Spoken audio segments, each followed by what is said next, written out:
Oi, gente! Esse é o Conversa Legal, um espaço de diálogo sobre temas do direito.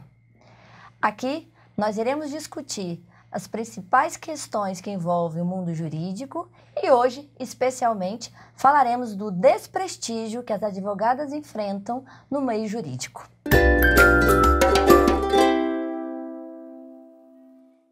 E para falar comigo, contamos com a ilustre presença da doutora Elizabeth Ribeiro. Ela que é especialista em direito imobiliário, mediadora e presidente da ABMCJ-DF, Associação Brasileira de Mulheres e Carreira Jurídica. Doutora Elizabeth, quem eu chamo carinhosamente de Beth, é uma alegria estar aqui hoje contigo, conversando sobre esse tema tão sério, tão relevante, ainda mais agora em que as mulheres enfrentam cada dia esse desafio de se superarem dentro do mercado de trabalho. Doutora Elizabeth, hoje nós temos um tema bem relevante que diz respeito ao desprestígio ainda existente para a advocacia feminina. Qual é a sua experiência? O que a senhora tem visto e presenciado e vivido nesse contexto? Sinto muito dizer que é uma coisa muito dolorosa e é uma situação muito crítica, porque o que nós vemos no mercado são advogadas que se formam, pegam a sua carteira da OAB e sentem muita dificuldade em conseguir espaços em grandes escritórios ou em escritórios médios mesmo, porque o que acontece? Para a mulher é exigido não só que ela saiba aquela matéria da faculdade, aquele novo tema, aquela nova jurisprudência. É exigido que ela abra mão de várias coisas pessoais e também existe toda uma questão de assédio, não é? Você, por exemplo, só um exemplo assim pequeno, você numa corporação, num escritório grande, o que acontece? Quando você está perto da menstruação, entra na TPM, que é uma situação normal do corpo da mulher, o que acontece? Você tem 10 colegas homens que jogam isso em você e te dizem, não, hoje não dá para falar com a fulana porque ela está na TPM. Ah, hoje é o dia da TPM da ciclana. Como que você vai trabalhar num ambiente assim? Ou então você fica com medo de engravidar porque você vai perder e você é recebida no escritório como associada, e para você passar a ser sócia desse escritório, você precisa ser a melhor das melhores, tudo bem até aí, mas aí você tem que abrir mão de ser mãe, você tem que abrir mão de ter um casamento, você tem que abrir mão de ter uma família. Por quê? Porque você tem que superar aqueles colegas homens. Nós lutamos 20 anos para conseguir essa paridade, então foi uma luta muito dura, muito combativa. Eu gostaria que você falasse um pouco da BMCJ. O que é essa entidade? Na verdade, a BMCJ veio para o Brasil já tem 30 anos. A BMCJ é uma associação de mulheres da carreira jurídica, nós somos juízes, advogadas, delegadas, defensoras públicas, promotoras de justiça, e estamos nos unindo aqui no Brasil para exatamente trazer essa visibilidade para as profissionais do direito e fazer com que elas ocupem espaços de poder. Não é? Porque nós sabemos que a maior dificuldade hoje é essa advogada, a mulher se forma em diversas áreas, não é? E fica na dificuldade de conseguir uma colocação profissional que atenda aos seus anseios e a tudo que ela estudou. E a BMCJ também é ligada à Fédération des Femmes de Carrière Juridique, que é a federação francesa, que foi criada logo depois da Segunda Guerra Mundial pelas mulheres na Europa, também mulheres, não é, da carreira jurídica, para apoiar outras mulheres devido à questão do final da guerra, de muitos homens que haviam morrido e as mulheres tinham ficado com as crianças e tendo que suportar toda uma sociedade destruída pela guerra. Então, a associação aqui no Brasil é ligada à federação e tem esse trabalho tanto nacional quanto internacional. Então, Thaís, a BMCJ trabalha muito tentando ajudar as mulheres que estão indo para espaços de poder. Exemplo, quando tem uma mulher que está concorrendo a um TRF ou a uma vaga de ministra, a ABMCJ faz ofícios, visita as pessoas que fazem as indicações, manda pedidos, fala do trabalho dessas mulheres nas suas regiões. Isso para incentivar e fazer esse trabalho da sororidade, né? Tem um estudo da professora Maria Glória Bonelli, que é uma socióloga, professora da Universidade Federal de Santa Catarina, que eu estava lendo esse estudo outro dia, e ela fala que é muito difícil as advogadas ascenderem a esses cargos nos grandes escritórios. Então, elas começam no escritório como associadas, que, né, ganham um valor muito menor do que um sócio, não é? Aí, para elas conseguirem passar para as sócias, como eu já falei anteriormente, precisa abrir mão de um monte de coisas, passar por um monte de situações que não necessariamente não precisam passar os advogados, né? As advogadas é que passam por isso. E a doutora Maria da Glória diz lá no trabalho dela que as mulheres acabam indo para a advocacia de solo, assim como eu, não é? O que aconteceu comigo, na minha história? Eu também não encontrei espaço nos grandes escritórios. Não porque eu não tivesse competência, não porque eu não fosse uma boa advogada, porque eu não sou uma boa profissional, mas porque eu optei por ter um filho. E como que eu poderia ter meu filho? Eu tive que fechar meu escritório, eu tive que ir para casa cuidar desse menino. Porque eu pensei, o que eu vou fazer? Eu quero um filho, um homem que traga alguma coisa boa para essa sociedade, ou eu vou deixar ele na mão da dona Maria lá da esquina para tomar conta dele, porque no meu escritório eu não posso. Então, eu tive que sair da sociedade, ficar em casa, porque na sociedade eu não podia. Quando eu voltei numa carreira solo. Voltei para o meu escritório. E no meu escritório eu só contrato mulheres. Maravilha, dando exemplo aí, né? Então, é uma forma, não é, da gente, enquanto mulheres, estarmos trazendo essas mulheres para o mercado de trabalho. Então, se você é dona de um grande escritório ou de um escritório, não é que não contrate homens, mas dê preferência a uma mulher a uma advogada que você sabe que passou por coisas, pode passar por coisas que você já passou, né? Sim. E a ABMCJ, então, congrega essas advogadas para fazer estudos, para capacitação, para cursos de política, para a gente estar com esse network, essa empoderamento coletivo. Exatamente. E é interessante isso, porque é um tema tão sensível que vai desde, às vezes, da nossa formação na infância, né? Você vê, muitas vezes, na educação, nas brincadeiras, né? A gente tem um filho homem, brinca, é o campeão, é o piloto, e a mulher, que vai cuidar. Então, a gente acaba desenvolvendo competências diversas e às vezes o mercado vai precisar de uma assertividade e que a gente não trabalhou na nossa personalidade. Então, algo que eu tenho observado muito e algo que eu tenho procurado despertar tanto em mim, nas pessoas que estão perto comigo, as mulheres, e nesse ponto as advogadas, é exatamente a percepção de que no mercado de trabalho nós temos que sim nos posicionar nas oportunidades. Às vezes, o que a gente faz até? Tem lá uma situação no escritório que tem a oportunidade de uma chefia, por exemplo. Mas eu estou pensando em engravidar. Às vezes eu mesma já não me coloco na posição, já com medo do que...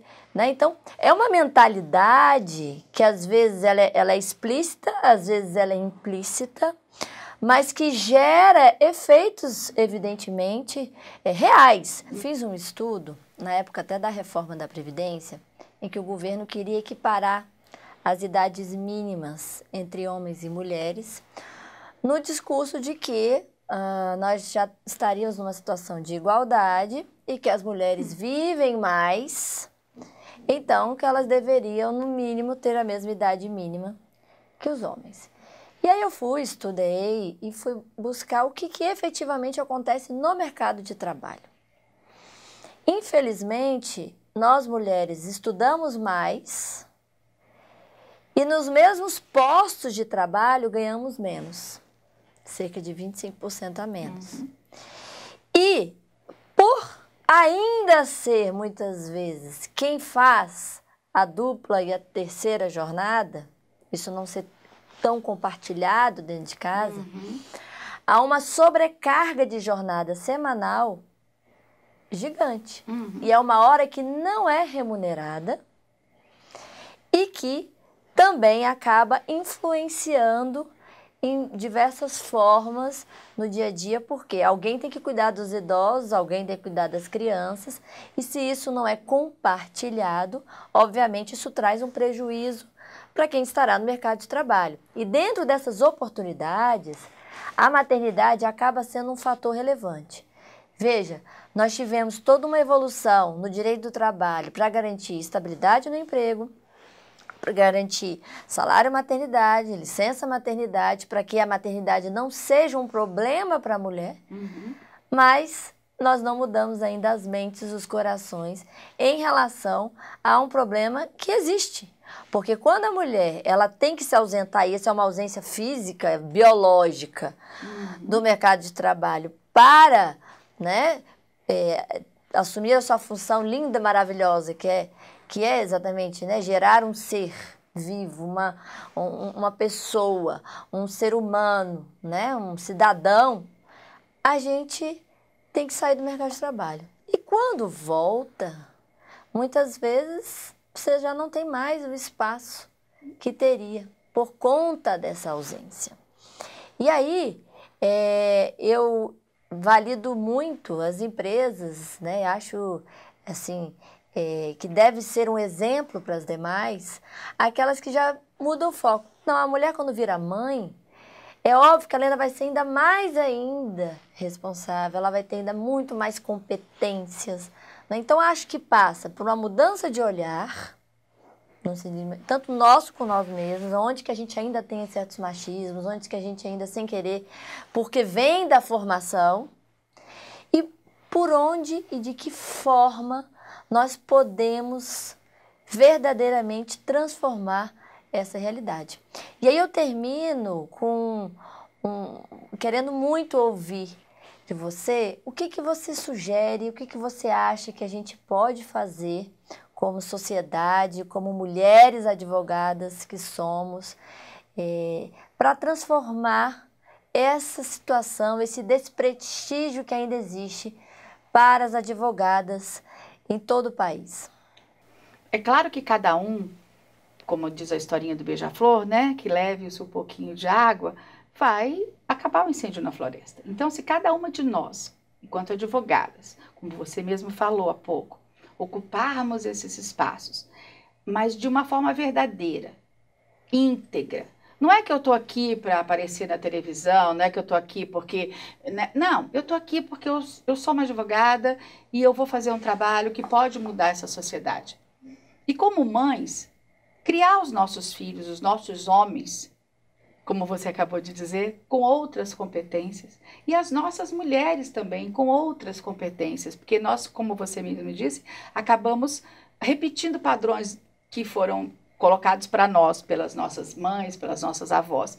Então, é importante que nós tenhamos consciência dessa repetição desses padrões, que nós possamos mudar cada uma na sua família, não é? Essa forma de criar e, socialmente, quando ocuparmos esses locais de poder, transformá-los, usá-los de uma forma que possa ter empatia com a outra mulher, com a outra advogada, com a outra ministra, com a outra juíza, e que nós possamos, assim, ir mudando a sociedade. É claro que vai demorar um pouquinho, mas nós não vamos desistir. Passa por nos reconhecermos, né, tanto nas nossas dificuldades e nos unirmos, né? E essa pandemia, nós temos agora que fazer audiência de casa, sustentação oral, atender os clientes, menino dentro de casa com homeschooling. O que você tem a dizer sobre isso? É uma realidade que a gente não sabe quanto tempo vai durar, né? A gente, quando pensa que está acabando, o negócio começa de novo, não é? E os tribunais têm todo o suporte financeiro e tecnológico que a gente nem sempre tem. Às vezes a advogada usava até a sala da OAB, que não pode usar mais, e a OAB não arrumou uma solução para isso.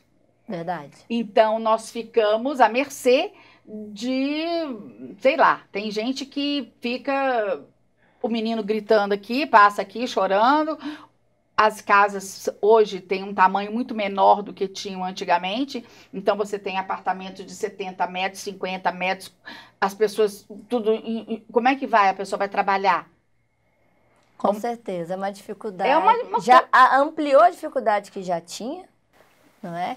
Eu mesma lá em casa, os meus filhos entram nas aulas, entram nas audiências, você fala não entra, mas entra, não é? E claro que existe minimamente uma compreensão, mas há uma dificuldade real da gente conseguir conciliar esses vários mundos. E na medida em que não há uma ajuda dentro de casa, um compartilhamento, né, dessas funções domésticas, com certeza isso agrava e sobra mais para a mulher advogada.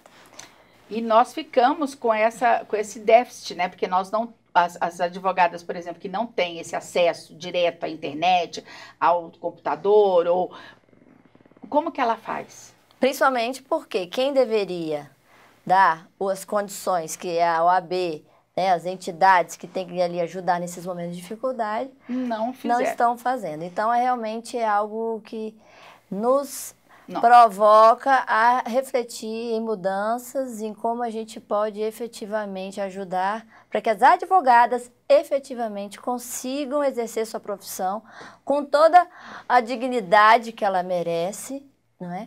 E que a gente consiga, no fim das contas, o benefício é para a sociedade, porque quanto melhores forem as condições de trabalho, quanto mais respeitadas as mulheres forem, né, no mercado, e quanto mais elas conseguirem ocupar essas posições, quem ganha é a sociedade, porque terão ali líderes que, com certeza, terão um olhar e ações muito mais voltadas para o outro, para o próximo, e também, com certeza, de forma eficiente, vão atuar para que a gente consiga transformar essa realidade. E nós, mulheres, temos uma coisa muito peculiar, né? Nós, quando vamos ver uma situação, nós não vemos só aquela situação. Te vê o todo. Nós vemos o todo, não é? Então, quando nós resolvemos, como advogadas, questões de clientes ou questões, né, de contratos ou de empresas, nós ouvemos um todo. E isso é o que você falou agora. Traz esse benefício social para o todo. Não é aquela coisa individual, aquela coisa pontual, é uma coisa muito mais ampla, não é? E voltando agora para a pandemia, porque que a gente tem vivido muito, assim, no cotidiano, por causa dessas situações, a gente tem visto também muito, tem ocorrido também alguns desrespeitos a advogadas que a gente tem visto dos tribunais. Né? Tem visto posições em que às vezes tem um microfone aberto, tem uma coisa que a gente percebe que esse machismo e que esse desrespeito que nós estamos tratando aqui não é apenas uma história da carochinha. Ele existe e ele é real. Porque a pessoa porque o seu microfone está aberto ali, ele fala uma coisa, é porque ele fala aquilo intimamente. É porque aquilo está na cabeça dele, aquilo está no coração dele. Então, e essas coisas me assustaram muito, porque não é uma coisa tão enraigada e tão doente no ser humano, essa coisa do desrespeito, do desprestígio, não é? A mulher, que quando que isso vai parar? O feminicídio aumentou barbaramente, não é? A pandemia trouxe para nós uma comunicação mais rápida e uma visão de uma sociedade que eu não tinha. Eu, de fato, fiquei muito assustada. Eu espero que a gente aprenda com isso e que isso traga para nós uma possibilidade de mudança mesmo para as pessoas. Isso passa por todos nós, porque cada um é responsável e todos nós somos responsáveis em conjunto. É verdade. Então, quero agradecer muito a sua presença hoje. Eu aprendi muito contigo. Dizer que o caminho é em construção mesmo e passa por esse diálogo. Então, eu gostaria que você fizesse uma consideração final em relação ao nosso debate, ou passar alguma mensagem para quem está nos assistindo. O que você tem aí, né, dentro dessa nossa conversa legal, o que a gente pode aí fazer de uma forma propositiva e qual seria a sua mensagem para todos que estão nos assistindo? Olha, a minha mensagem final é: não tem final. É só o início. Nós vamos continuar sempre nesta, eu não vou dizer luta, porque parece uma coisa muito pesada, né? Mas vamos continuar sempre nesse caminho, não é, de conquistas. Vamos conquistar aqui, vamos conquistar ali, com muita suavidade, porque tempo de arrebentar a porta, quebrar a porta já passou. Eu acho que esse caminho conjunto é muito importante. Então, vamos nos encontrar, vamos ter empatia uma com a outra, vamos nos solidarizar e vamos continuar no caminho de cada dia mais uma vitória. E contamos com você, Thaís. Maravilha. Beth, adorei nossa conversa legal, agradeço muito a sua participação. E a você que esteve conosco, curta, compartilhe, comente, se inscreva em nosso canal. Aqui é o espaço de diálogo de vários temas do mundo do direito. E eu quero saber a sua opinião. Até a próxima!